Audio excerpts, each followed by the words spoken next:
Mr. Ghana Msibi, how are you keeping? Thank you for sparing us your time. I know you're very busy. I consider you a bit of a car guy. You can either agree or deny, but I think you're a car guy. Growing up, obviously you must have had a favorite car, the one that you looked at and said, one day when I grow up, that's the one. Which car from your childhood just kind of sparked that seed of, passion for cars? Yeah. I think growing up in Soweto, one could not avoid a 325i. IS, Potsosa has always been the order of the day. But I think if I were to single it out, I think the 333 Alpina still remains Still the one, to date. Still remains one of those, I think, unicorns. Of just German perfection. From the engine to the shape. I love cars.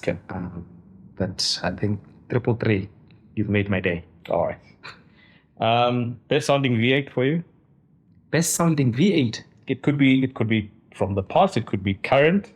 I've got a follow-up question. Maybe that's why I'm asking this. But sounding on startup, when you're starting it up. Well, it's startup or when the car is driving, but you just hear this thing, just this thunder, and you just C63507. C63507. For some reason I knew you were gonna go that route. And the reason why I ask, we've just driven the new C63, by the way, just under embargo, so I can't tell you much about it. What do you think of this whole downsizing of engines and all of that stuff, especially for iconic cars like the C63, moving from a V8 to a 2-liter 4-cylinder? What, as a car lover, what do you think of that? I mean, I'm sure there's method to the madness, but just from your perspective, what do you think of when manufacturers do or make those kind of big changes? Yeah, it's a tough one, because you grow up loving the sound, the engine, the rawness, naturally aspirated, etc. But I think the manufacturers are dealing with different complexities. You're dealing with eco-friendly vehicles. You're dealing with trying to get to carbon neutral emissions. So I think the world as we've known it has changed, and I think they are not necessarily answering the question of passion more than it is on sustainability. Right. And I think it's a tough one. For them, I mean, when you sit and you look at Ferraris having to consider hybrids and go EVs, and you look at the transition from a 458 to a 488, so I do think that for them to be sustainable, they've equally got to be within the boundaries of the, call it, real life problems. Right. But one thing I can tell you is, even with the questions that we are answering, nothing still beats the sound of a V8 in the morning as you start it up. And amen to that. That I still think speaks a different language. Amen to that. How do you see, let's say, the rest of the year looking? For in terms of vehicle sales, in terms of how economy is looking. Where are we going to finish in terms of sales? I mean, with the speculation, I think we're looking at 600 units this year. Could be wrong. Oh, what 1 to 2% that takes us to 500? GC, Yeah. I'm being a little bit optimistic, but where do you think we'll end up? Come the end of 2024. If I were to venture into the market, I mean, I think we would have done well if we stayed flat. Okay. To previous years, we would have done well, but I do expect that there will be pain in the market. My expectation is that the market will still feel it. And I think we start to probably see some real reprieve, call it, towards the mid of next year. But I think until then, as we've said, I think it's going to be tough. It's going to be a very tough 12 months. Okay. And I think we've got to just buckle up and understand that. I think we are still in it, and we're going to be in it for some time. Yeah. So really looking like a bit of a dire 12 months ahead. So I suppose from you to everyone watching this is we just need to tighten up, buckle up. It's going to be a bit of a rough ride, but there is, I suppose, light at the end of the tunnel. But how do people, try and remain afloat, amidst of, whatever's happening politically? There's economic pressure, and just 2 cents from your side, how can people just keep sort of afloat and positive about the prospect of, seeing a turnover happening? So I think there's a few things. So one is, I'm African, I'm South African, and therefore I'm an eternal optimist. Okay. And we slog, we slug our way through things, we fight our way through things, we keep our heads up high. It's been tough for the longest time, and I think we are a resilient bunch.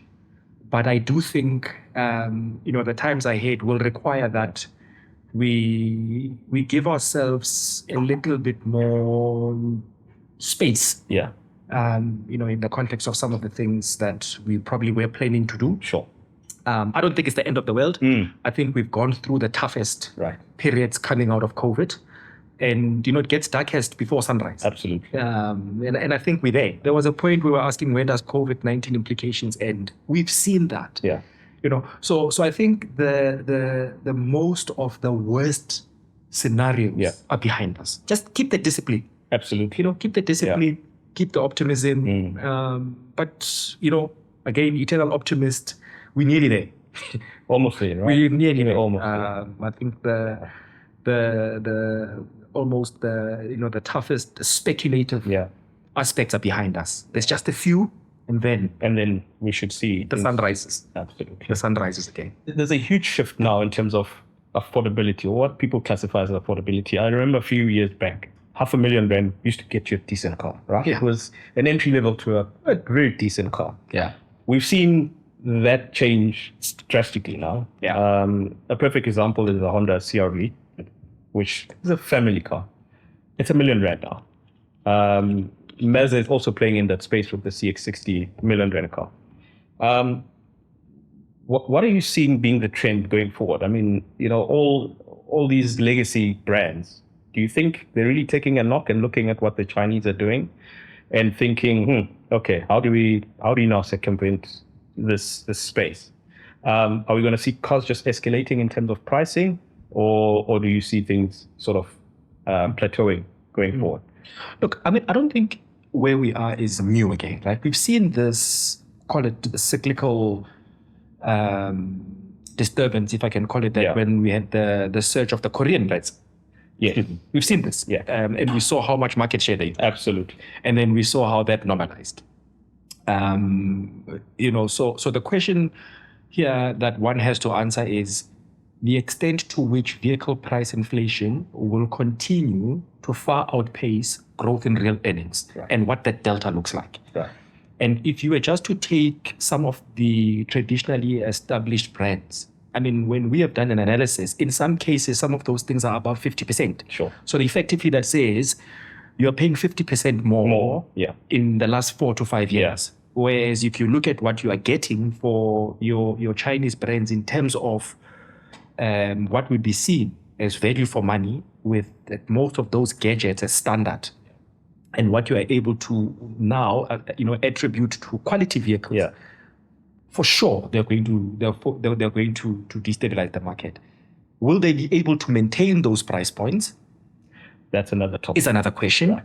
With the surge or the influx in supply, there we go, without necessarily a commensurate growth in demand, what does that mean? Yeah. Okay, so will they discount even further to try and grow the market? That's another point. Yeah. So I do think that there is going to be an internal challenge even amongst the Chinese brands for market share themselves. Sure. And then if you also look at them at a holding entity level, they are also coming with multiple brands under one banner that will be competing in a constrained market. Yeah. So, you'll start to see brands competing for the same share of wallet. Yeah. What will that mean in as far as, price point of vehicle? That's something still to be answered.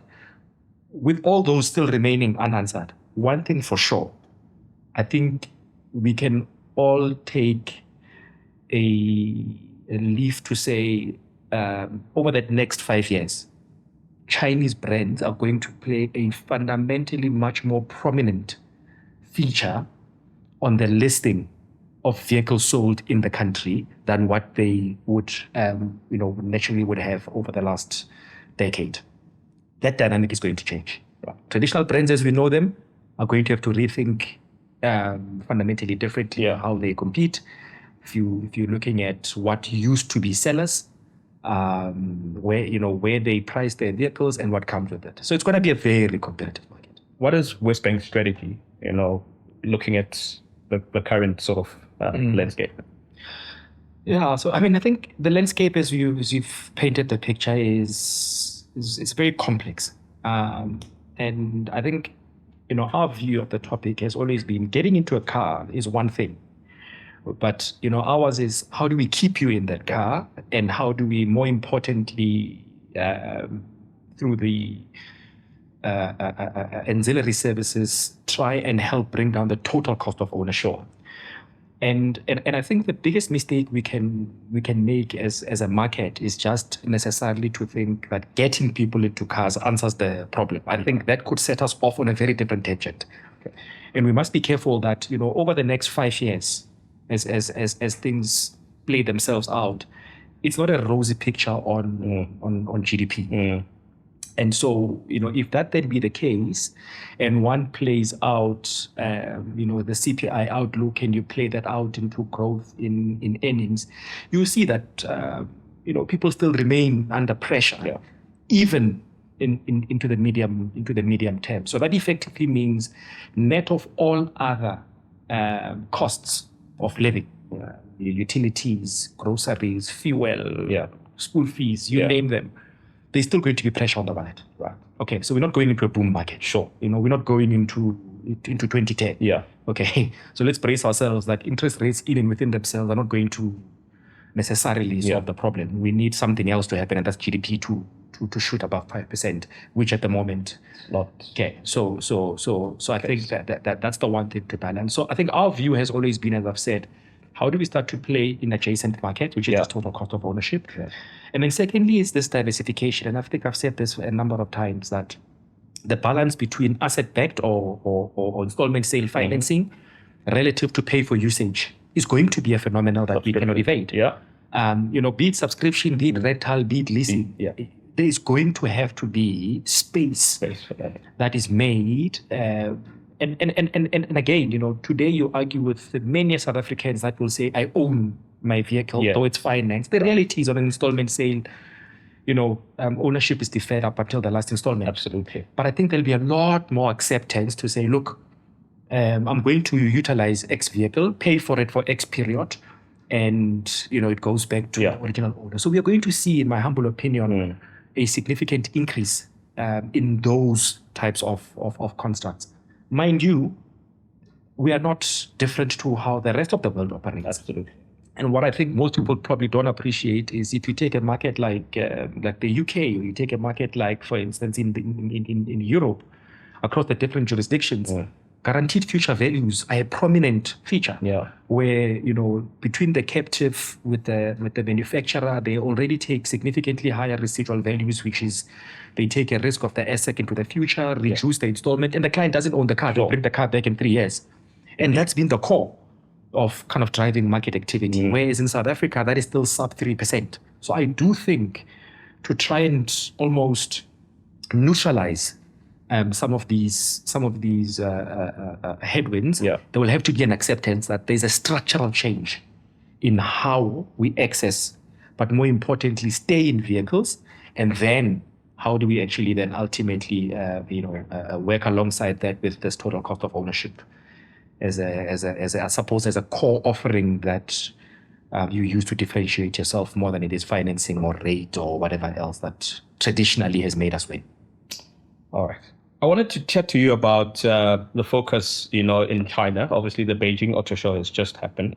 We're seeing a lot of EVs coming out. I mean, Tesla has been leading in the US, but the Chinese are definitely covering a lot of ground when it comes to EVs. It seems like China will carry on growing on that trajectory. Do you think SA will see that kind of growth in terms of BEVs, electric vehicles, or we'll just see very, very small sort of baby steps towards going like fully EV market in South Africa. Yeah, look, I think importantly is the fact that the horse has bolted in as far as EVs are concerned. However, importantly is for us to appreciate that within the bucket of NEV, as we call it, new energy vehicles, we can compartmentalize it. And battery electric vehicles, which is just pure form, still make a smaller percentage relative to plug-in hybrids. I think what's important for us here is that we are not going to evade the shift. I think you're going to get a change, or you're going to get a shift more into EVs. The question, however, have to be answered is on the price point. Right. The question that has to then be answered is on the product mix that gets to pretty much land on our shores. And I think some element of clarity, driven largely by the lawmakers to accelerate consumption, which at this point in time has not necessarily been, the white paper has not been architectured to drive for retail consumption more than it has been for manufacturing and export.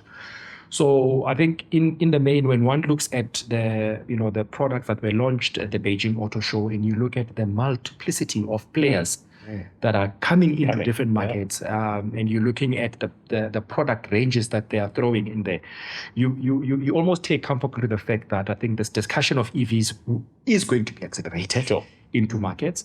It will play a much more prominent space, but I do think we will see a lot more aggressive take-up in plug-in hybrids in the interim as a transitioning phase.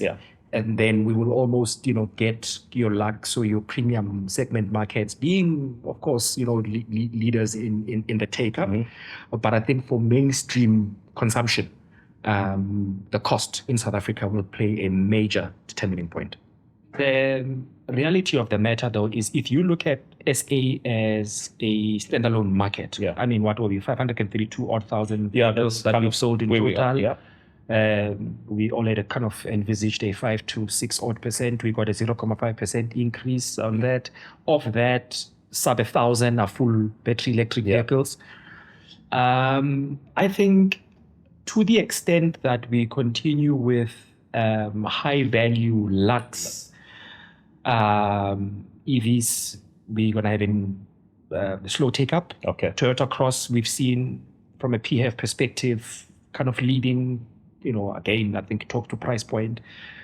If you look at mass scale consumption, it's about price. It's not about cost. Essentially, And just off the blocks, the price differential between an ICE vehicle, bar all the import duties, etc. Just if you just look at the base pricing, I mean, you're talking anywhere between 30 to 40% differential in a market where we are already compressed for affordability. So unless we have a shift in the product mix to ultimately play in that competitive 350 and below, I think we're still going to see a very slow take up from a mainstream consumption perspective. We will see. We will see your more affluent customers in the last segment take it up, but I don't think that will be enough to really tilt the scales. And I think for as long as you still have that chicken and egg scenario between retail consumption being accelerated with infrastructural investment rollout, there's always going to be a question of how quickly then does investment happen, or does investment come into the market to deal with some of the underlying again, range anxiety.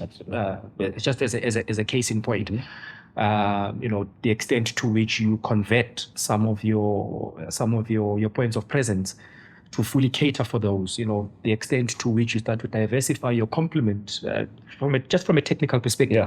So I think those things will, of course, have to be balanced with the rate and pace at which the SA lawmakers, and I think to this point, it's going to be slow.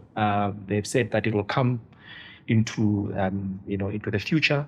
What that looks like, we don't know. I think the extent of clarity as to what the strategy is into the decade remains blurry. I do think relative to some of the peers in the rest of the world, there has been very clearly articulated strategies for take-up. in the rest of the world, very clear. Indonesia is very clear. We move from 700 odd, we're going to move to 17,000 because we're going to reduce VAT to 1% against 11. Right. We are going to, support local manufacturing, etc. Yeah. We don't have that. We don't have that. So it's hazy. It is easy. No, Ghana, thank you for this insight. I really enjoyed chatting with you. I have just one request that I'll chat to the powers that be at WesBank that you come to our TopGear test track to set a lap for our CEO lap board, as we call it. We want to put you in a reasonably priced car and do a lap of our track on our CEO leaderboard and see just how good and competitive you are. Of course, we will be inviting your counterparts from other banks, and hopefully we can award you with something great if you, just make sure your name is right at the top. So the game is on. So I hope you are keen and ready to put your racing shoes and your helmet on. Don't threaten me with a good. So I'm in. I look forward to it. Great. I'm looking forward to it. Thank you very much for your time. Appreciate it. Thanks, man. Cheers.